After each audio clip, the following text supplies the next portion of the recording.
Here's the damage from yesterday. The propeller's torn, as you can see here, and then this one has been cut off.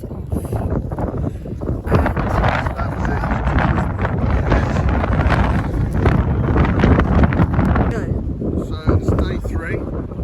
So today we're going to see how much wind is to do by the wind. You can see it forecast about 30 miles an hour, so right at the wind limit. We're going to give it a go. What could possibly go wrong?